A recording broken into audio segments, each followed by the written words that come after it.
Chinese cities end abruptly. Or rather, the Chinese city is ever expanding. And there's no time or reason for a suburb to grow outside a city's borders. So the bus drops you off.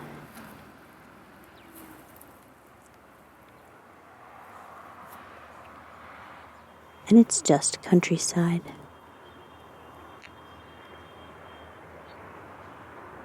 I like to walk. I like to know a place with my feet. Pass by slowly. See and be seen. This is how I'll familiarize myself usually with a new city. I wonder if this will be where I shop from now on. I could see myself becoming a regular at this bookstore.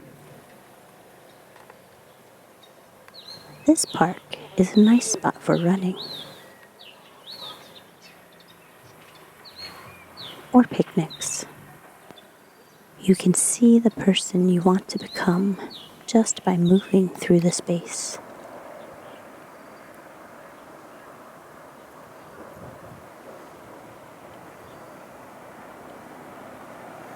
On a walk, you can meet your future self.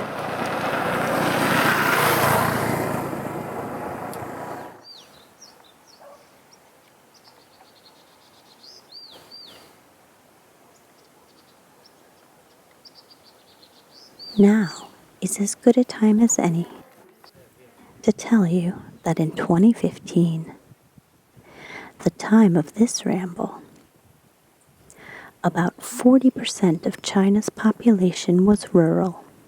Hello. Hello.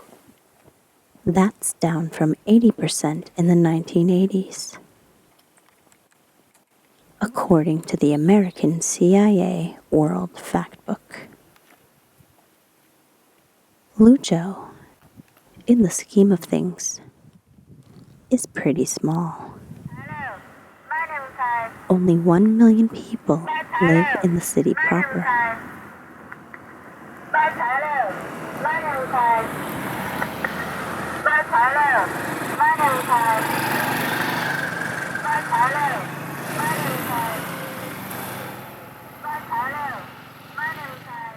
Drive half an hour from the center, and you're in the mountains. I think they're mountains. It wasn't hard to find the way. There was one road off the highway, and it went up. A spring Sunday stroll. It's County Road 11 on your map. We called it Skiff Mountain. We could see it from the window of our apartment back when we worked at the countryside campus of the middle school. It was Skiff because it had a little cowlick at the top where a temple was nestled. We didn't make it to the temple.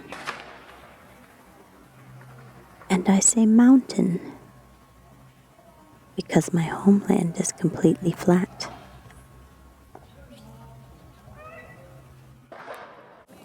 A development project could probably dismantle it in a week or two. But for now, it's farmland and villages. The rapeseed harvest comes in the spring, and the Luzhou countryside is blanketed in yellow flowers. Press rapeseed for vegetable oil.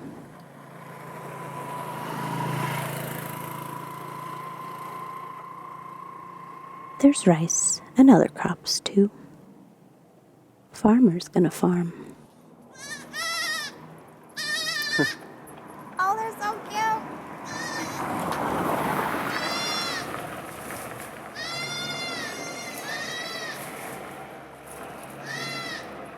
Street crossing goats are the best surprise.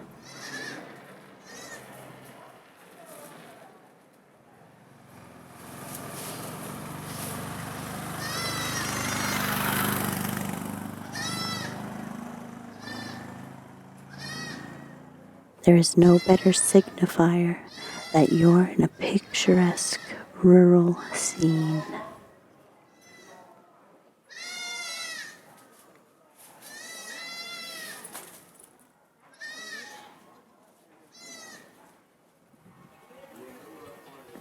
Vegetables drying in the sunny front courtyard, maybe for pickling.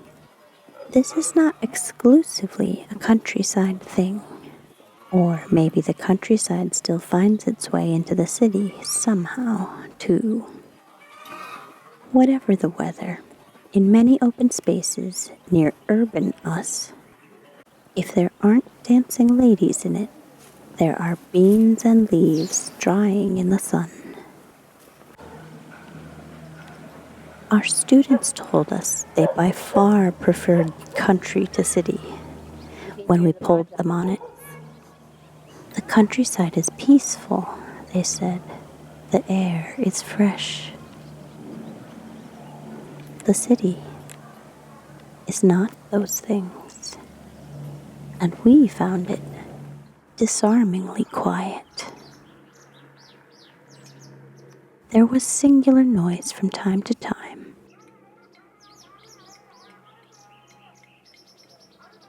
A car or loudspeaker.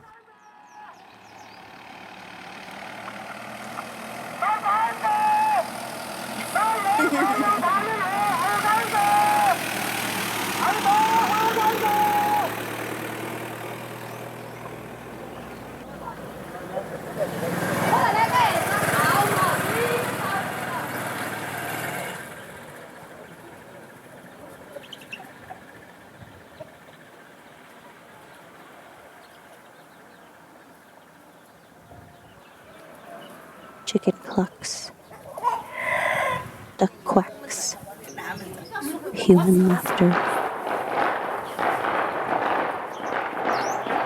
firecrackers. But the most prevalent soundtrack was the rustle of plants in the wind and the crunch of dirt beneath our feet.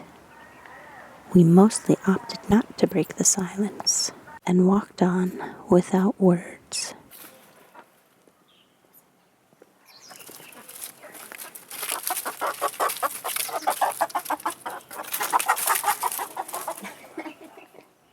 Gotcha. Chicken. That's why they call them that.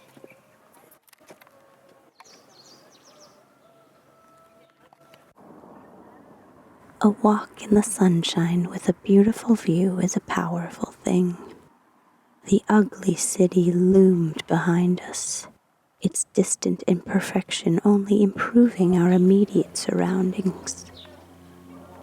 Whenever we venture into the Chinese countryside, I always think, how nice it would be to get a small bungalow out in the middle of nowhere.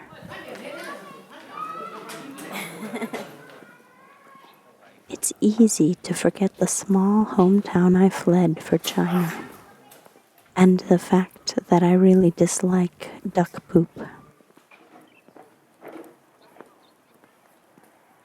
Southern China is basically outside all of the time,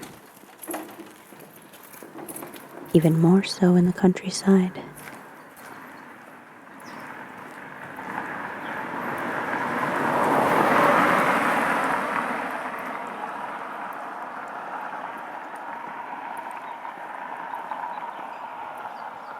There's probably internet and electricity, because there's internet and electricity most of the time everywhere these days. But in a place like this, indoor plumbing is not a given. But, the romanticism. Maybe we'd take a bread van into town once a week for supplies and fun in the big city.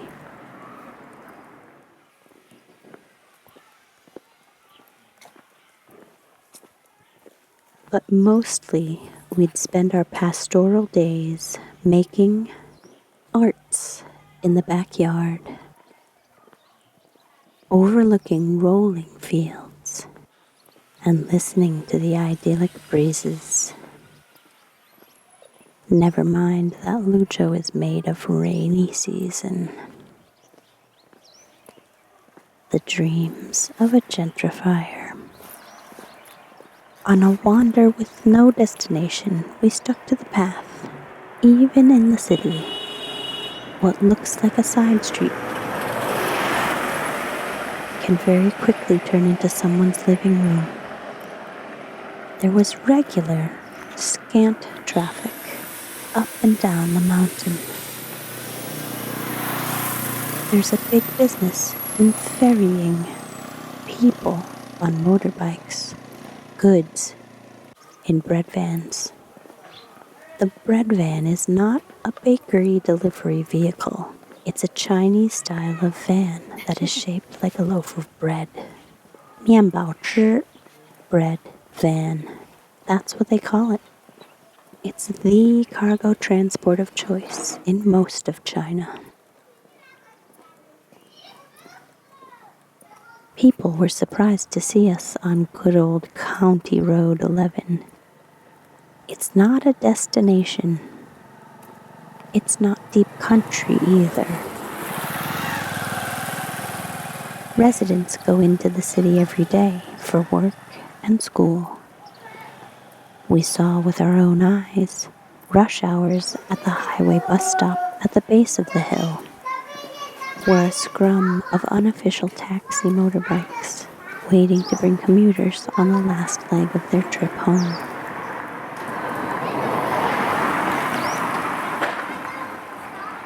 Because, like I said, we're only half an hour from downtown. But it felt like another world. Back in time slightly. That quiet. And that one road. One of the places we walked through was literally a one-horse town.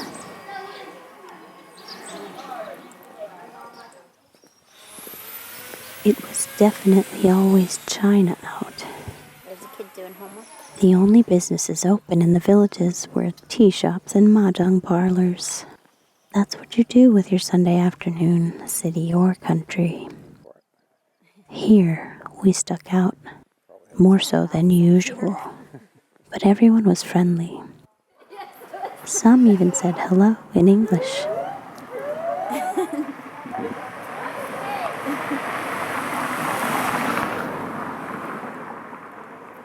Though not much more in English. Chinese is not a language. Depending on who you ask, the citizens of China speak in regional dialects or entirely different languages from one another. I've got several books on the subject. I find it fascinating.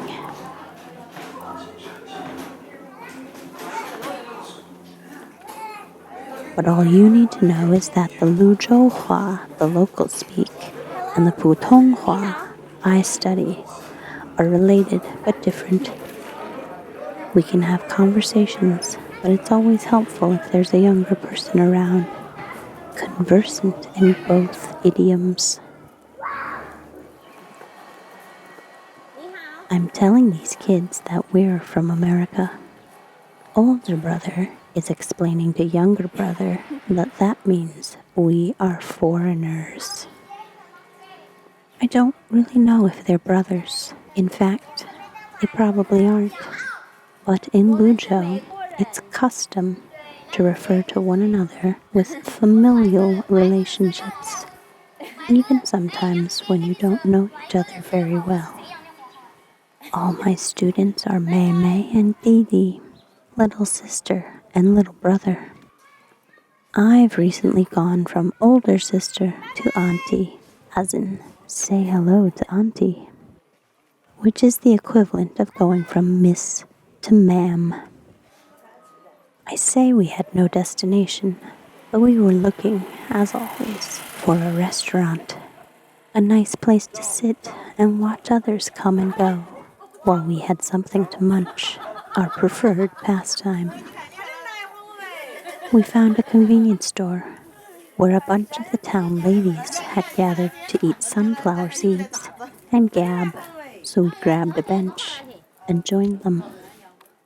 At the time, I was barely hanging on conversation-wise, but we had fun. With the benefit of a few more years of study, I can go back to the tape and understand them pretty well. They're asking us mostly about food. Do we eat spice? White rice? Is American food all steak and hamburgers? The younger girl, after she finished washing her hair, the ladies wanted her to speak English with us. She studied it in school, they said. They were proud. She was too shy, content just to watch. As we sat, a bread van deposited a ferry load of men from the bottom of the hill. The ladies caught them up on who we were. American teachers eat the spice. I love it when this happens, because it happens often. We'll have that getting to know you conversation where I show off my small talk skills, and everyone oohs and ahs. But for latecomers, a self-appointed keeper of the 𝗖𝗵cie facts will summarize the group's knowledge. The newbie will ask me a question, but now we belong to the group. We asked her that already, our emissary will say. Don't make her repeat herself. Let me get you up to speed. They thought that it was hilarious that I was 35 and we didn't have children. Time to go. They wanted us to stay. I said we had a long walk back down the mountain. They said it's not that long. But we said our 再见s. Time is always tricky on the walk back, but at the same time you know what you're in for, so an epic journey can turn into a walk back down the block. And sometimes neither feeling applies, because the new friends you just made will swing by and pick you up on their way down to ground level.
When they dropped us off, the daughter said in English, "My mother hopes you could come to our house again," and we promised to return.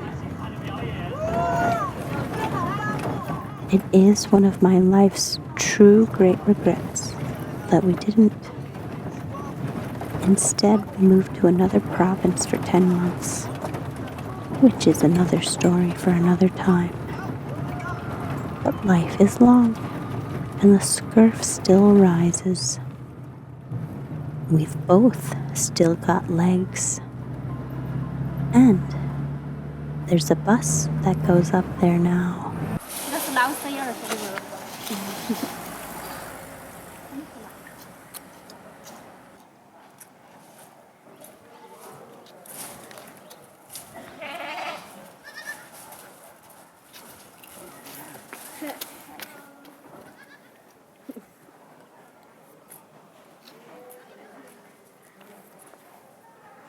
这样子啊。